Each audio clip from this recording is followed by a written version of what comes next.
Nyumba cokanire kandi gacokanire no tutanaingira maundu maria ndimwitire ngwenda njarie maundu meri matatu ma bururi nigetha ngenda ici ikinyirie andu a Kenya tucoke tuhorie makamera maya mothe tucire ta nyumba katiguo hau niho riu tukinyite uno nginya tucire maundu ma watu wa Laikipia, asanteni sana. Emilio, you are good. Asanteni sana kwa kufika hapa wa Munyoro kwa mwaliko wangu. Nilifika hapa nikipanga kukaa hapa siku 45 kuchukua maoni ya watu wangu, kwa sababu jamii yetu hasa watu ya Mlima Kenya, hakuna kiongozi anaambia wananchi pahali wataenda na vile watakaa.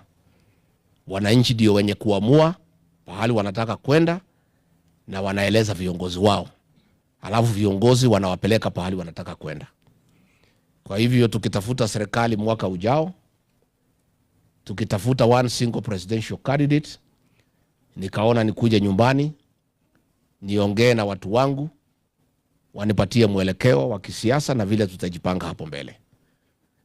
Nimekuwa hapa, nimefanya mazungumzo na wafanyabiashara, mabishop wa makanisa wetu, retired civil servants.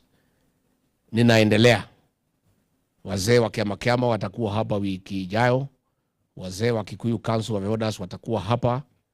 Mabishops wa kila kanisa watakuwa hapa. Vijana watakuwa hapa, wamama watakuwa hapa.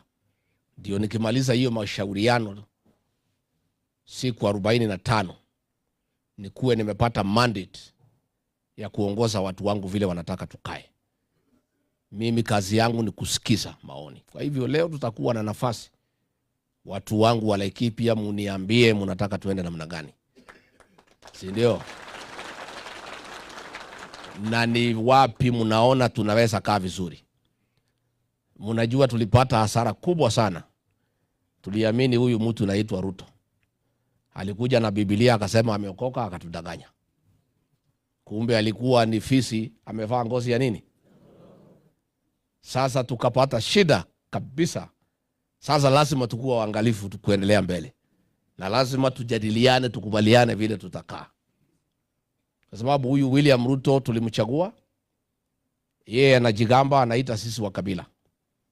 Na mimi nilimuuliza pale kwa mazishi ya Lokalau, mulisikia nikimuuliza, nikamuuliza, wewe William Ruto, mbona unatukana hii jamii ya Mlima Kenya? Unatuita wa kabila ukienda huko kwa Wajaluo, na tukichagua wewe huku unaitwa Kamau, huku unaitwa Karanja. Wewe ulikuwa ni Kipchirchir na tulijua na tukakuchagua. Umefika pale umetugeuka, umetuangaisha. Watoto wetu wote KRA umefuta kazi, Kenya Port Authority umefuta watu wetu, polisi OSPD wote ma-OCS umefuta kazi. Biashara ya watu ya mlima umeharibu, Gikomba umechoma, manyumba ya watu ya mlima umebomoa. Umetuangaisha, umetusaliti. Masomo ililetwa na Mwai Kibaki umeharibu, matibabu ililetwa na Uhuru Kenyatta umeharibu, kila kitu umeharibu. Alafu umeanza kuangaisha jamii ya Mlima Kenya.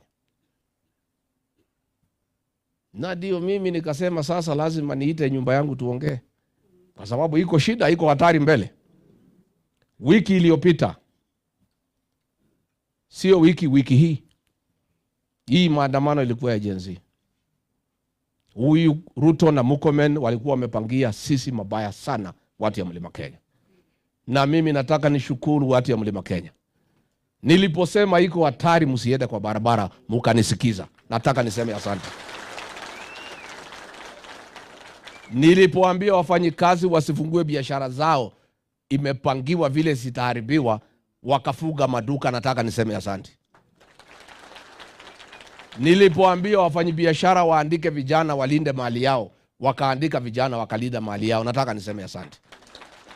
Nilipoomba watoto wetu wa Gen Z wakae nyumbani, wakanisikiza, nataka niseme asante. Huyu William Ruto na Kipchumba Murkomen walikuwa wamepangia sisi vibaya sana. walikuwa wamepanga karibu watu 10,000 wauawe hapa mlimani. Walikuwa wametaka kuharibu biashara zetu zote, ati ndio sisi tumuinamie, tuinue mkono, ati ndio jamii niketishe chini iniambie Rigathi, huyu Ruto atatumaliza kama jamii, wachana na yeye aendelee miaka ingine 5. Kwa sababu walikuwa wanataka kuuzia watu wetu uoga, waue watu ya Mlima Kenya, waharibu biashara zetu zote, to intimidate the community, to sell fear, so that the community can call me and tell me not to fight William Ruto and to allow him to proceed another 5 years asimalize jamii ya Mlima Kenya. Na hiyo maneno yote, unajua huyu Moses Kuria alikuwa advisor yake ya mambo ya uchumi, akajifanya ametoka kazi, akabadilishwa kazi. Moses Kuria is the advisor of William Ruto on how to persecute the people of the mountain and force them into submission. Hiyo maneno yote ilipangwa na Moses Kuria, Mwangi Kiojore na Kimani Ichung'wa, William Ruto, Kithure Kindiki and Kipchumba Murkomen. Na kulikuwa na shida, watu wangu. Mimi nataka nishukuru Mwenyezi Mungu,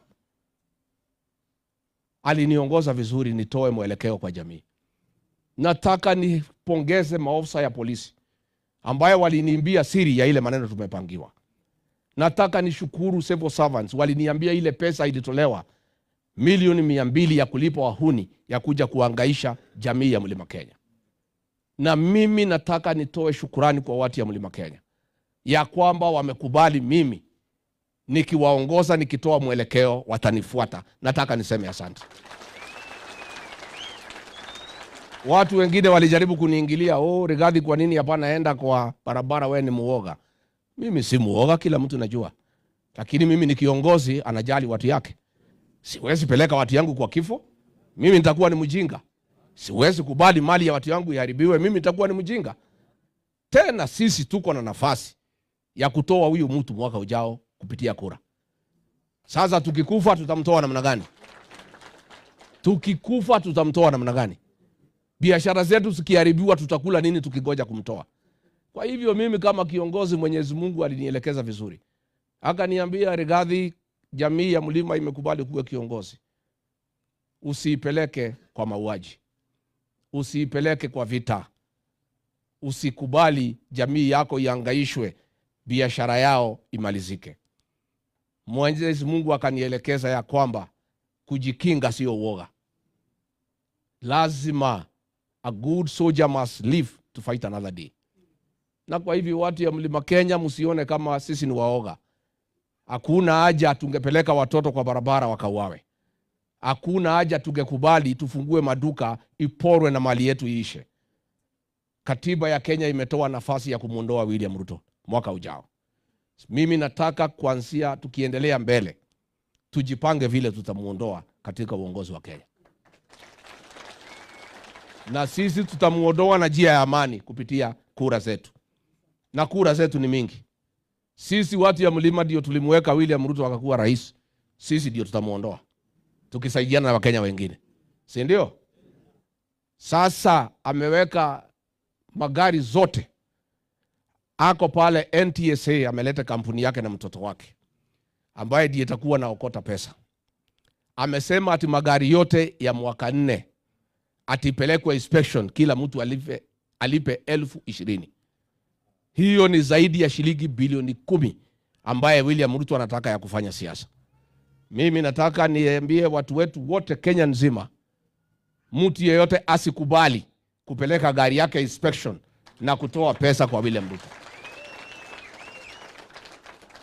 Na mimi niseme pia, tukiendelea mbele, huyu William Ruto akiendelea kuhangaisha sisi na vita, akiendelea kulete fujo na kuua watu, sisi hatutapigana yeye na fujo. Mimi nitatoa agizo katika Jamhuri ya Kenya, Wakenya wasimamishe kulipa kodi mpaka William Ruto akuwe na adabu. Si tukisema hatutalipa kodi itakuwa namna hiyo? Yes. I am telling William Ruto, stop violence, stop persecuting people. And since we cannot match you in violence, we are not violent people. We are very peaceful people. If you continue with what you are doing, goonism, destruction of property, kuua watu, mimi Rigathi Gachagua nitauliza Wakenya wote, we suspend the payment of taxes until you come to your senses. And it will happen. Juzi pale Gikomba, 2 days before hii maneno ya alikuwa amepanga ya jenzi ya kuua watu wetu, amechoma hiyo soko, ametuma askari wamechoma hiyo soko, na wale watu targeted ni jamii ya Mlima na Wakamba, ati kwa sababu tumeshikana na Wakamba. Sasa watu ya Gikomba wameumia, wamehangaika, mpaka wa leo hakuna mtu ameenda kuwasaidia, mali yao imeisha. Kwa hivyo watu wangu, it is very urgent, tujipange vizuri vile tutatoa huyo mtu next year, kwa sababu tusipofanya hivyo Kenya itakuwa na shida. Wamepora mali yote ya Kenya. Ametumia Murkomen kulete goons ndio wanatawala Kenya. Ati wahuni ndio wanatawala Kenya. Nchi nzuri aliwachiwa na Uhuru Kenyatta, bila matatizo, kulikuwa na usalama. Sasa goons ndio wanatatiza wa Kenya kila pahali. Na kwa hivyo it is very urgent ya kwamba tushauriane na nyinyi, tukubaliane tutoe one single presidential candidate ya kufukuza William Ruto aende nyumbani. Tusipofanya hivyo tutakuwa na shida. Si ndio? Tuendelee tusiendelee? Kasongo angaishwe asiangaishwe? Apangiwe asipangiwe? Si ndio umekuja tupange? Si ndio mko hapa? Asante sana. Okay, Emilio, thank you very much.